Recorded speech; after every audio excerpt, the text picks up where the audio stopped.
Всем привет, вы на канале Польза.нет, меня зовут Саня, и здесь только быстрые обзоры и долгие стримы. И сегодня, вопреки всему, несмотря ни на что, вы посмотрите обзор на смартфон, который из игровых является всегда самым дорогим на планете Земля. Почему самым дорогим? Потому что Asus делает отличные ноутбуки, они делают неплохие компактные смартфоны. Zen 9 я покупал, о нем рассказывал, скорее всего куплю Zen 10, чтобы рассказать. И я бы об этой штуке хотел с самого начала бы рассказать, как она ужасна, что аккумулятор быстро просаживается, что всего 6 автономности часов в PC-марке. Но это с одной стороны, потому что вместе с кулером, внимание, без кабеля зарядки, этот смартфон поедает всего у меня 28% в час в игре, притом практически в любой. И притом при подключении по сотовой связи, то есть даже не по Wi-Fi. Я гонял его в Твиче, он показал себя хорошо. Здесь есть у нас мини-джек и для кулера, который идет, к слову, в комплекте. Можно напрямую, не заряжая телефон, играть. То есть, минуя аккумулятор, здесь есть зарядка. Охлаждение справляется на ура. Половина игр оптимизирована под 165 Гц. Вы увидите в ролике, сколько игр оптимизировано под 160 Гц.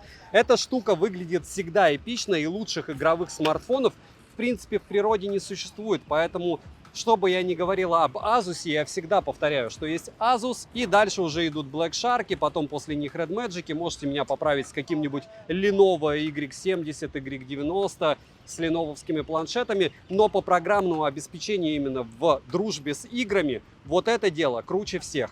Да, у него не супер топовая камера, да, у него нет стопроцентной защиты от влаги, там из разряда IP68, топить его нельзя, к сожалению, но это самый что ни на есть игровой флагман, и лучше на рынке нет. Смотрим. Распаковка. Поставляется данный смартфон в интересно оформленной упаковке. Но упаковка пришла помятая, что, конечно, совсем не радует. Хорошо, что само устройство осталось целым, как и комплект. Пакинг отличный. В комплекте мы имеем руководство пользователя, пластиковый чехол, сам смартфон с наклеенной защитной пленкой с довольно неплохой олеофобкой. Хотя лучше олеофобка, кстати, была недавно в OnePlus Nord 3, обзор уже на канале. Плетеный кабель для зарядки с Type-C на Type-C и блок питания на довольно скромные 65 Вт. Качественный чехол для кулера и сам кулер. При первичном включении смарта вам предлагают сразу настроить силу нажатия триггеров, после чего с помощью функционального кейса из картона мы запускаем интересное приветствие мини-обучения. Слот прорезиненный на 2 нано-сим-карты, весит смартфон 250 граммов, а с кулером целых 379 граммов. И это прям много. Габариты 7 Ultimate без кулера 173 на 76 на 11,9 мм и 44,7 мм вместе с кулером. Розыгрыши моря, читаем описание, какие сейчас актуальны. Постоянно это 5 Mi Band в 7 серии, разыгрывается за лайк, подписку и комментарий к любому видео ежемесячно. Подписывайтесь с колоколом, не забудьте подписаться на телеграм-канал скидок, взаимопомощи и мой личный телеграм-канал. Все по ссылкам в описании. Перейдем же к игровому смартфону. Полетели. Приобрести данный девайс можно только в белой расцветке. Дизайн устройства интересный, но сильных изменений в дизайне от ROG Phone 6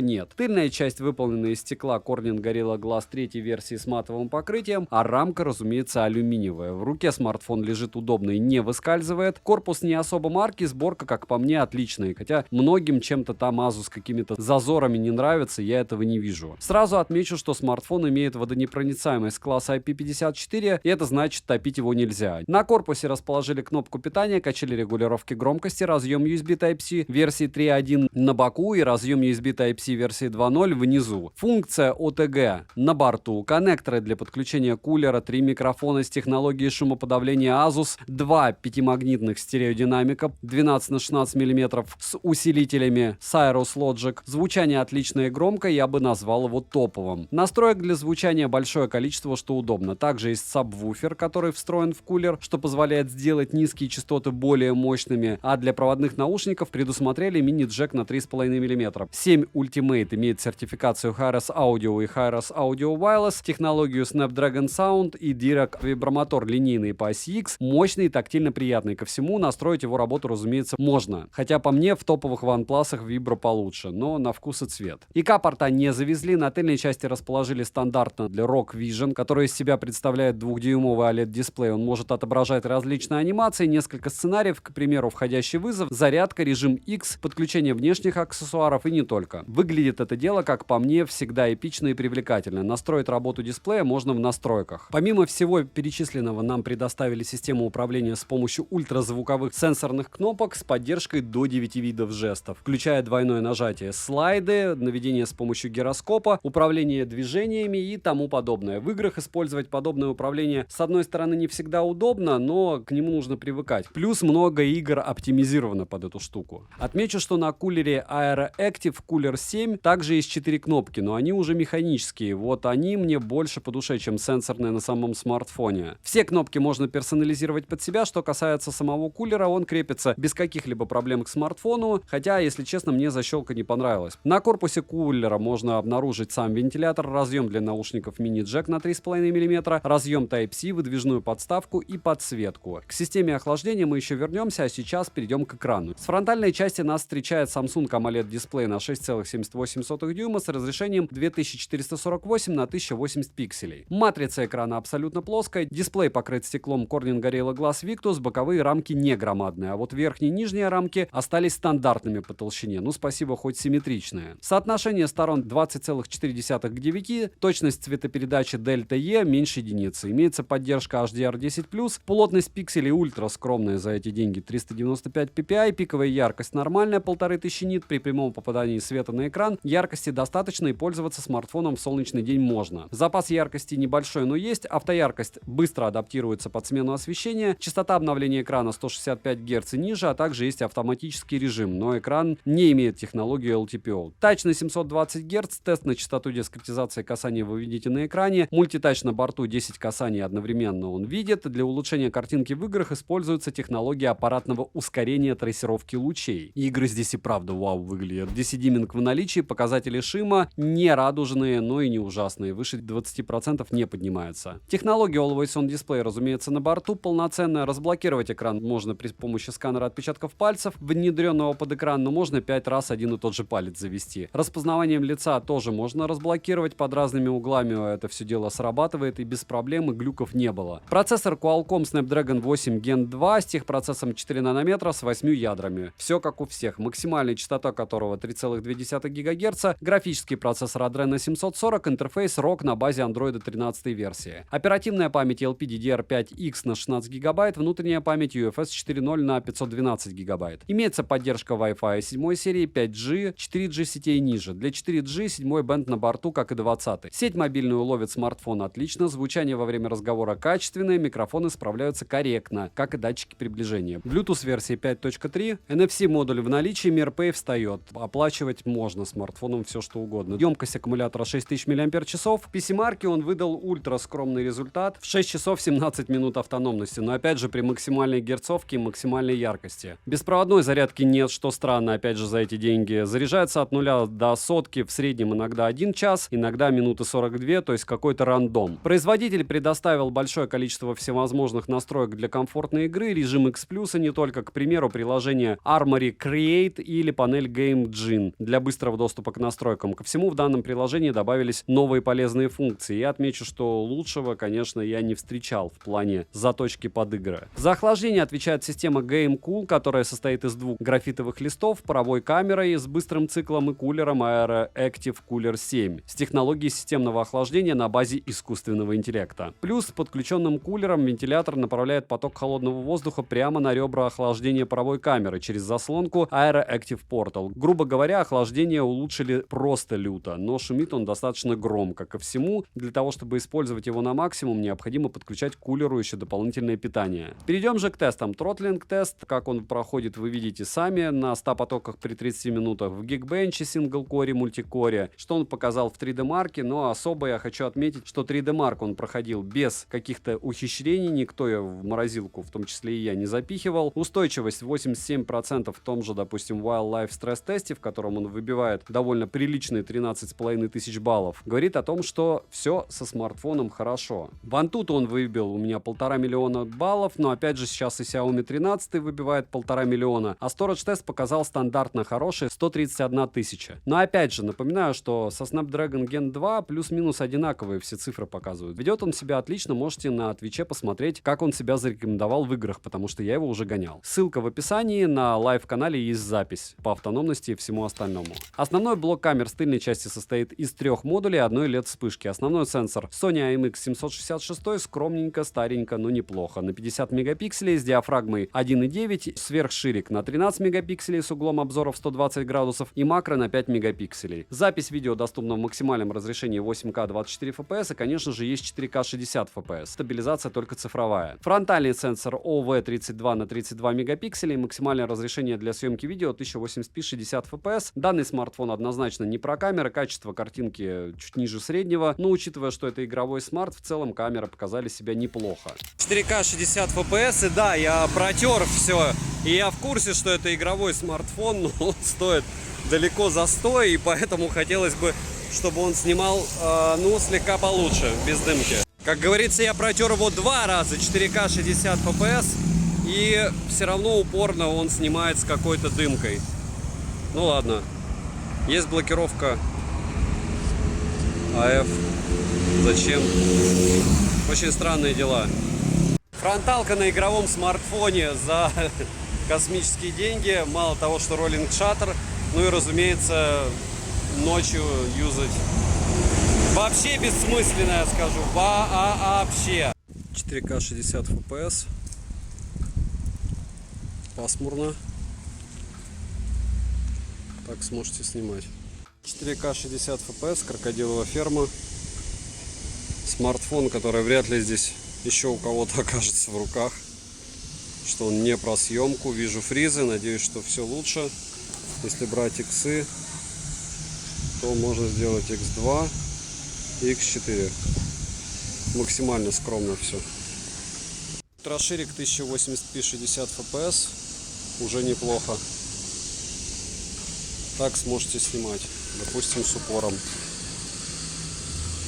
Да, мне тоже кажется, что они планируют друг на друга запрыгнуть, чтобы с меня съесть. И фронталка Full HD, 30 FPS, роллинг шаттер. 4К 60 FPS, лошади и зебра через забор. Да, я тоже так думаю. 4К 60 FPS, и я надеюсь, вы видите, сколько здесь рыбок в пруду. 4К 60 FPS, кормежка самов, альбинос, сом альбинос. Ну и, разумеется, маленьких рыбешек тоже здесь хватает.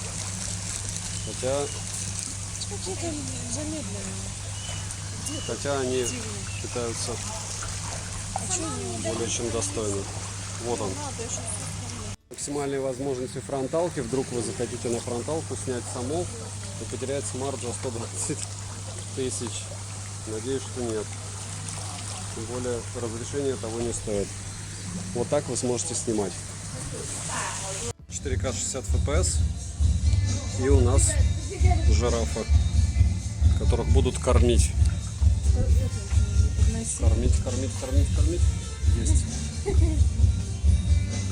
Есть.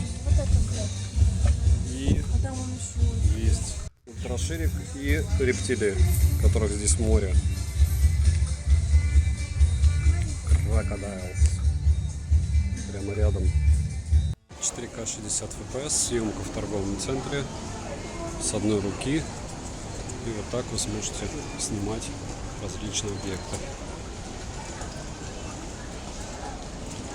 Если вы фудблогер, то, скорее всего, вам не подойдет этот смарт, потому что все-таки он не передает, насколько горячая и крутая сейчас пицца.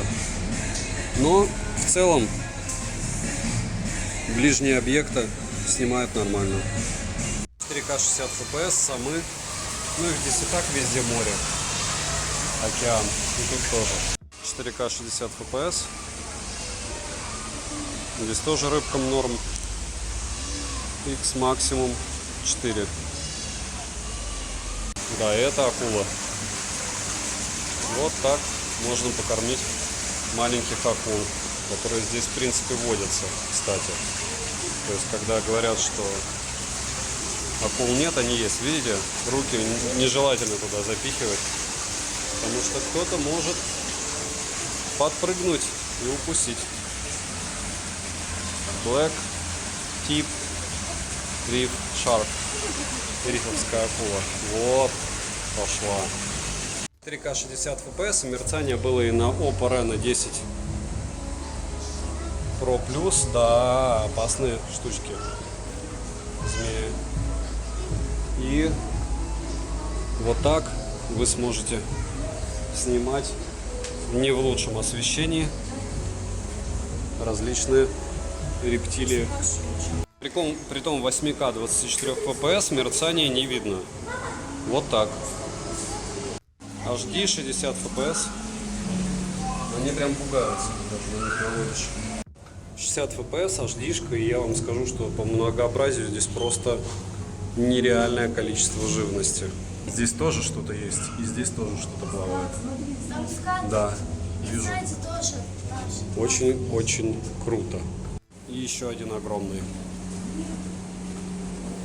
Минусы: нет возможности расширить внутреннюю память с помощью microSD, а это все-таки игровой смарт. Расход заряда в играх неравномерный, и цена, конечно, космос. Плюс не забываем, что с кулером он достаточно много весит, все равно рамки огромные, верхние и нижние, и нет беспроводной зарядки за эти деньги. Довольно скромные камеры, фактически нет изменений в дизайне, но мы платим за бренд ИПО, здесь и так понятно. Цену можете посмотреть и ужаснуться в описании к видео. Не забудьте подписаться на телеграм-канал скидок взаимопомощи и мой личный телеграм-канал. Да, я много потеряю после того, как буду его продавать, но я думаю, что контент был интересный для вас. Не забудьте поставить лайк, оставить комментарий и колокольчик. Знаете, вы помогаете проекту. И резюмировать я бы хотел довольно просто, потому что когда я обозревал последний раз ROG Phone 6, я как раз в ролике разбил его экран и думал, что я его не продам. Так вот, продал его буквально в течение недели, притом еще и с разбитым стеклом. Приехали люди, у которых было в машине 3 ROG Phone, и четвертому человеку нужен был он для чего? Для Standoff 2, потому что лучшая оптимизация Standoff 2 именно здесь, а они фанаты. Если брать таким образом и анализировать, каким играм оптимизирован данный смартфон, их море. Если вы игрок, если у вас есть понимание того, что вам нужно, много разборок в интернете и рассказов про то, что здесь лучшее охлаждение. Я это дело подтверждаю. Комфортно ли играть? В итоге я вам скажу, что играть комфортно просто сидя. Разумеется, не стоя вот так, потому что смартфон тяжелый. Но вряд ли на зарядке напрямую вы будете стоять. То есть у вас упор все равно будет. И свою функцию эта штука выполняет. Дешевле она, наверное, быть не может, потому что дешевле, разумеется, не обязательно Ultimate брать, а можно взять 7 или прошку не обязательно брать, хотя это same. Разумеется, можно взять старый ROG, они тоже оптимизированы. И, само собой, можно играть на чем угодно. Вопрос просто в ваших возможностях и потребностях. Девайсу, несмотря на стоимость, от меня однозначное «да». Те, кому он нужен, уже его купили. Добра и удачи вам, дорогие друзья!